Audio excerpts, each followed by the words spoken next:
Have you been tricked and lured into an unendurable trap? Is the system you live within impossible of changing? Will it always return to forms of tyranny? Do you want to hear an actual alternative version of reality that we could all create together? Well, I've got one for you.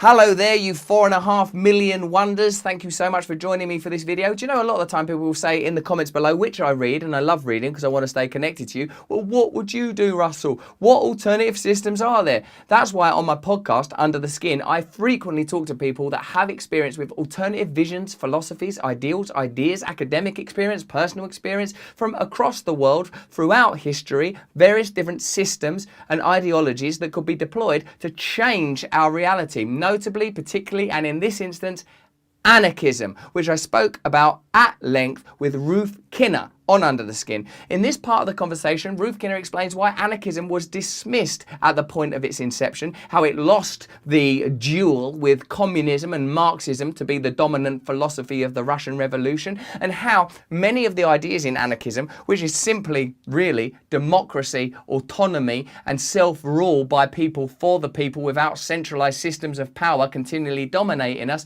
has been obscured as a potential solution precisely because it could work. Stay to the end of this conversation and let me know what you think in the comments below. Are you up for real change? Do you want real change? Is this something you're willing to sacrifice for and work for? All of this is stuff that I need to know from you. Hey, by the way, did you know I'm appearing live across the UK from January to May next year? There's a link in the description if you want to come see me. Stay to the end of this video and let me know what you're thinking in the comments. I always read them. The anarchist tradition that you're interested in is not necessarily abolitionist. It's not like smash the state, get rid of a national identity, get rid of all religion. These constructs are, by their nature, monopolising and tyrannical. That's not your position. It's just you inhabit those institutions differently, or do you think there is some need for abolition? So I haven't got an objection to people saying smash the state, but I think when you think about what that means and you accept that you're living within states,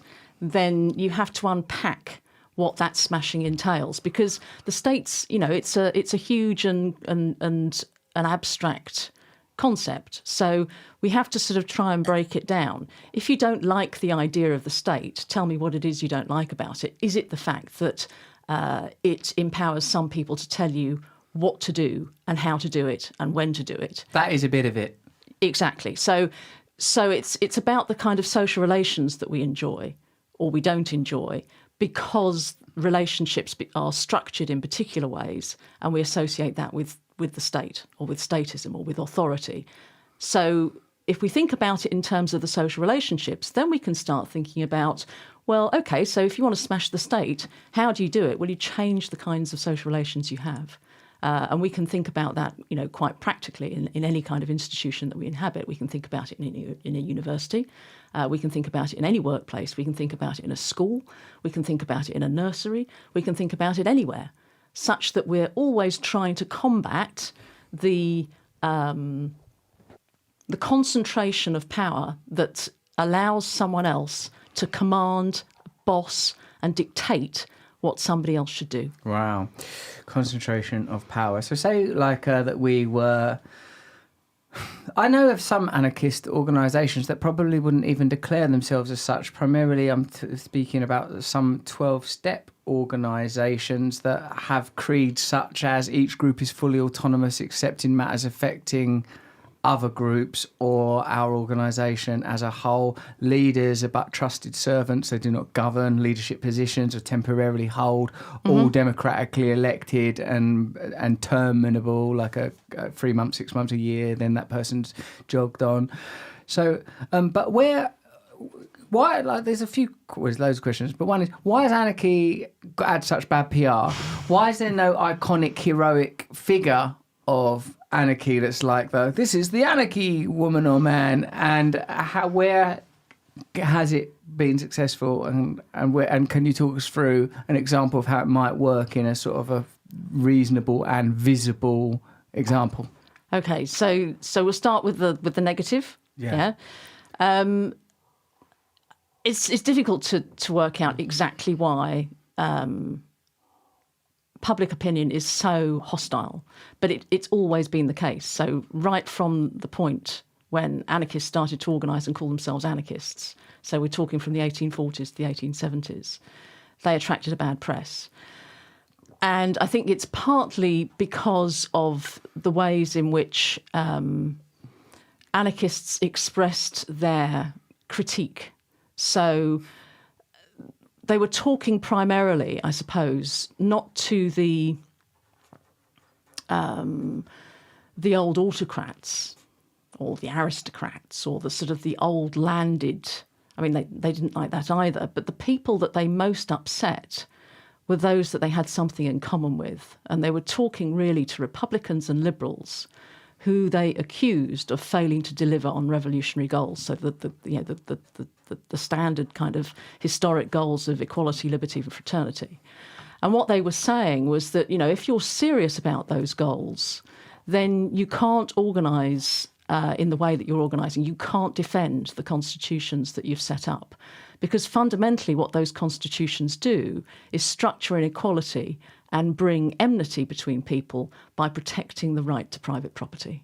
And for as long as you do that, and for as long as you use the law to uphold that relationship, you're forever going to have masters and slaves. And you can tell me, as a liberal or a Republican, that you've abolished slavery, that you abhor that kind of relationship, but actually what you've done in your constitution is that you've formally abolished the ownership of people, but you've now put most people in a relationship of enslavement by forcing them to work for others on the owner's terms. So that's a pretty devastating critique, because it suggests that everything that the liberal or the Republican state defends in terms of rights, democracy, at that time there wasn't any democracy, but certainly in terms of rights, was a fiction. And not only that, compared to other socialists, the anarchists refused to contemplate entering into these systems in order to change them, because they believed that the systems themselves were inevitably corrupting. So unlike social democrats, unlike other socialists, and certainly some of the socialist currents that come from, they're informed by Marxism, they refused to think in terms of organising political parties, and they always advocated direct action. And as soon as you put yourself outside of the systems and you say, one, I'm going to fight your systems because I think they're wrong. Two, I'm going to expose the values that you hold dear as being false. And three, and I'm going to fight you by methods that you don't approve of. It's perhaps not surprising that anarchists get a bad name. They look like they're irrational. They look like it's easy to demonise them as irrational. They look like they're outlaws. They look like they just want to destroy. And that's how they're portrayed, even before anarchists do anything that's remotely controversial. And there are controversial things that anarchists do historically. But even before any of this happens, anarchists are being demonised as outlaws and criminals and people who need to be dealt with repressive force. It's interesting how many norms are called into question by even the basic tenets that you have introduced, and seemingly polar philosophies or ideals such as liberalism, republicanism, conservatism, socialism, capitalism, Marxism are rendered as being part of a quite limited attitude and quite a materialistic and commodifying attitude towards, people and resources. It's so it's not surprising. But why do you think that there is? I know there are sort of key figures in anarchy, but do you think it's because of this reluctance to participate in existing institutions and systems that it's difficult to establish a narrative and icons? I think the other thing that makes it difficult to establish icons in the anarchist movement is that anarchists themselves don't really like leaders. So, right. One of the things that anarchists like is leaderfulness, the idea that we all have capacity and that no one can speak in our name, and that, there's no if you're denying a single source of authority as being legitimate in the state, then you can hardly sort of start constructing this in your own organisation. So although anarchists certainly refer to a lot of key thinkers and movements and events, they tend not to say, this is the book that you should read if you're going to find out about anarchism. There's no equivalent of the Communist Manifesto. There's no equivalent of Das Kapital. There's no equivalent of, I don't know, J.S. Mill's On Liberty. There are just endless discussions and texts and exchanges. So it's difficult to point to single figures. Because it's antithetical to one of the central ideas. That's right, that's right. But I mean, and the other thing that's, I suppose, interesting about the anarchists is that those who did become respectable, if you like, tended to become respectable in ways that detached them, at least in the public mind, from their anarchism. So it's not well known, for example, that Leo Tolstoy was associated with the anarchist movement, and that his work is thought of as being Christian anarchist. Cool.